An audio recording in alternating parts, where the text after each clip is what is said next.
Historical place ಅಗುವಾಡ ಫೋರ್ಟ್ಗೆ ನಿಮ್ಮೆಲ್ಲರಿಗೂ welcome.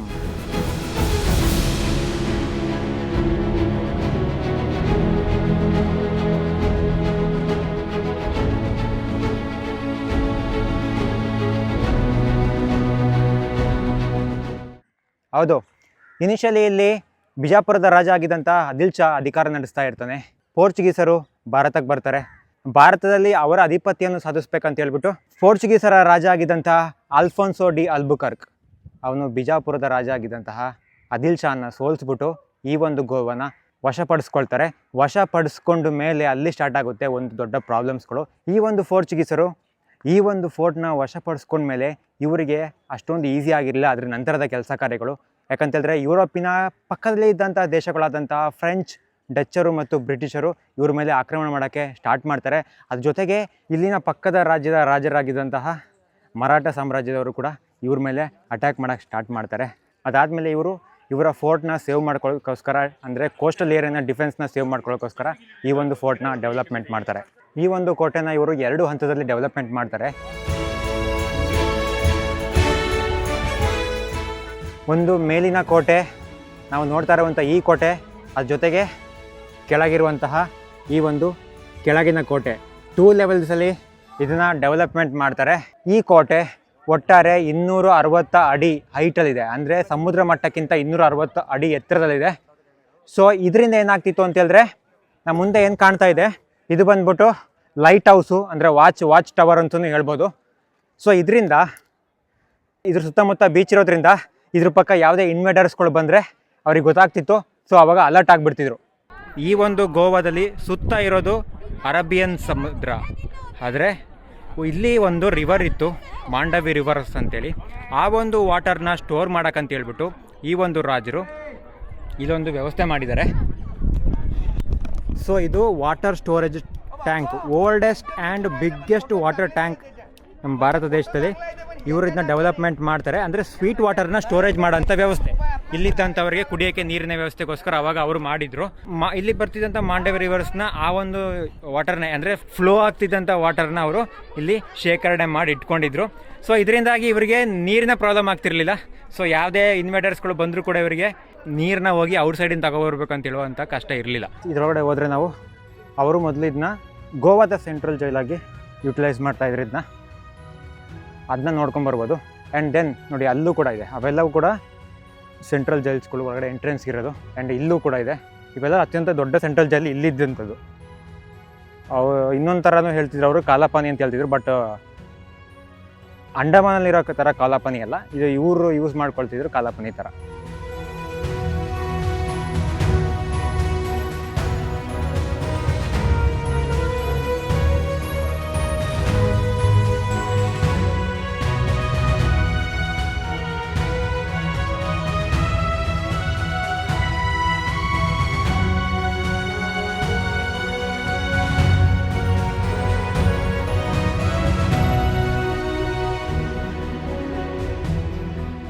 ಇದು ಅಂಡರ್ಗ್ರೌಂಡಿಗೆ ಹೋಗಿರೋಂಥ ಜಾಗ, ಕ್ಲೋಸ್ ಆಗಿದೆ, ಹೋಗೋಕ್ಕಾಗಲ್ಲ. ಅಂಡರ್ಗ್ರೌಂಡ್ ಅಂದರೆ ಅದರಲ್ಲಿ ವಾಟರ್ ಸ್ಟೋರೇಜ್ ಆಗಿರ್ತಿತ್ತು ಅದನ್ನೆಲ್ಲ ನೋಡೋಕ್ಕೆ. ಮತ್ತು ಬೇರೆ ಏನಾದರೂ ಅಲ್ಲೇನಾದರೂ ಪೈಪ್ ಲೈನ್ಸ್ ಎಲ್ಲ ಮಾಡಿದರೆ ಅವುಗಳನ್ನ ಚೆಕ್ ಮಾಡೋಕ್ಕಿದ್ದಂಥ ಜಾಗಗಳದು.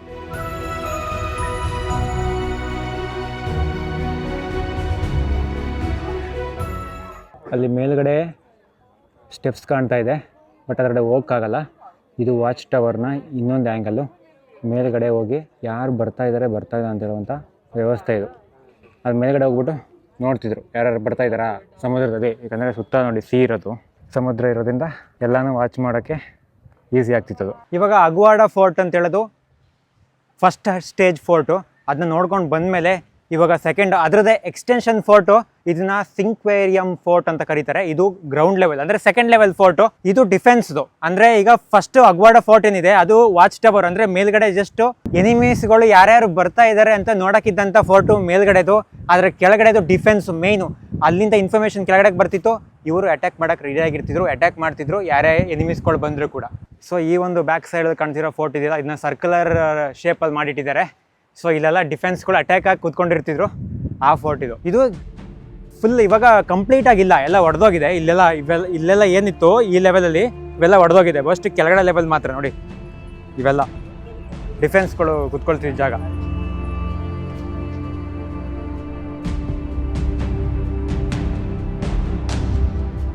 ಮೇಲ್ಗಡೆ ಏನು ಕಾಣ್ತಾ ಇದೆ ಅದು ವಾಚ್ ಟವರ್, ಅಗ್ವಾಡ ಫೋರ್ಟ್ದು.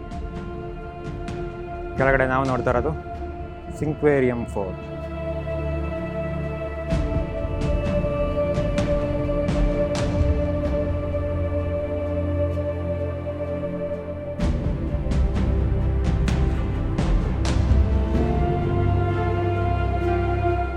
ಇಲ್ಲಿ ಬೀಚ್ ಸೈಡ್ ವ್ಯಾಪಾರ ಮಾಡೋದಿದ್ರಲ್ಲ, ಊಟಕ್ಕೆ ಕಳ್ಳರವರು.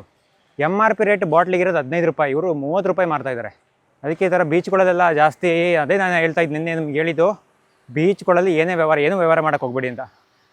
ಅವರೆಲ್ಲ ಒಂದಕ್ಕೆ 2 ರೇಟ್ ಹೇಳಿರ್ತಾರೆ. 20 ರೂಪಾಯಿ ಆಗಿದ್ರೆ ಪರವಾಗಿಲ್ಲ, 30 ರೂಪಾಯಿ ಹೇಳ್ತಾನೆ ಕಳ್ಳ. ನೋಡಿ, ಈ ಥರ ವಿಷಯಗಳಲ್ಲಿ ಹುಷಾರ ಆಗಿರಬೇಕು. ಚಿಕ್ಕ ವಿಷಯದಲ್ಲಿ ಹಿಂಗಂದರೆ ದೊಡ್ಡ ವಿಷಯದಲ್ಲೂ ತುಂಬ ಮೋಸ ಮಾಡ್ತಾರೆ ಗೋವಾದಲ್ಲಿ. ಸಾಯಂಕಾಲ ಎಲ್ಲರೂ ಹಿಂದ್ಗಡೆ candle light dinner, pub, dancing, party ಎಲ್ಲ ಮಾಡ್ತಾಯಿದ್ರು. ಬೆಳಿಗ್ಗೆ ಆಯಿತು ಅಂದರೆ ಮುಂದ್ಗಡೆ ನಿಂತಿರುವ ಬೀಚ್ಗಳಲ್ಲಿ ಪಾರ್ಟಿ ಮಾಡ್ತಾಯಿದ್ದಾರೆ, ಸ್ನಾನ ಮಾಡೋದ್ರಲ್ಲಿ ಬ್ಯುಸಿ ಇದ್ದಾರೆ, ಆ್ಯಂಡ್ ವಾಟರ್ ಗೇಮ್ಸ್ ಆಡೋದ್ರಲ್ಲಿ ಬ್ಯುಸಿ ಇದ್ದಾರೆ. ನಾನಿದ್ದೀನಿ ಇವಾಗ ಅಗೇನ್ ಗೋವಾದ ಮೋಸ್ಟ್ ಎಂಥೂಸಿಯಾಸ್ಟಿಕ್ ಬೀಚ್ ಬಾಗಾ ಬೀಚಲ್ಲಿದ್ದೀನಿ. ಈ ಬಾಗಾ ಬೀಚಲ್ಲಿ ಜಾಸ್ತಿ ಕಪಲ್ಸ್ಗಳು ಪಾರ್ಟಿ ಮಾಡೋಕೆ ಬರ್ತಾರಲ್ಲ, ಅಂಥವ್ರು ಜಾಸ್ತಿ ಇರ್ತಾರೆ. ಫಾರಿನರ್ಸ್ಗಳು ತುಂಬ ಕಡಿಮೆನೇ, ಇಲ್ಲಿ ವಿರಳ.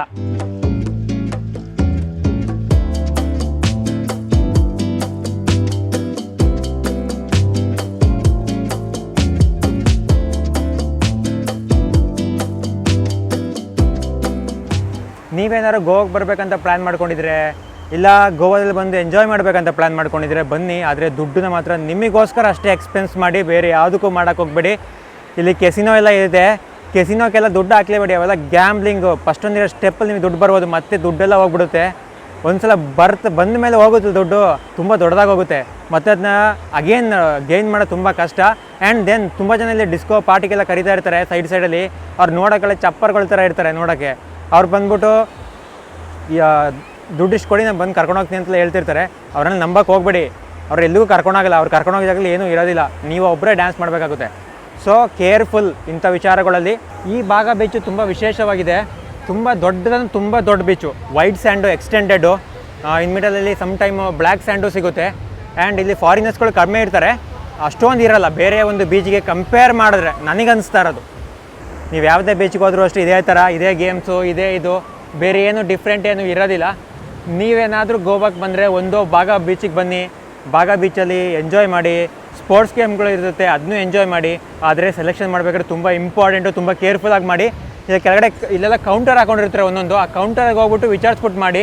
ಮತ್ತು ಯಾವನೋ ಸ್ಟ್ರೇಂಜರ್ ಬಂದುಬಿಟ್ಟು ನಿಮ್ಮ ಹತ್ರ ದುಡ್ಡು ಕೇಳ್ತಾರೆ, ಇಷ್ಟು ಕೊಡಿ ನಾನು ಮಾಡಿಕೊಡ್ತೀನಿ ಅಂತ, ಅದನ್ನೆಲ್ಲ ನಂಬಕ್ಕೆ ಹೋಗಬೇಡಿ.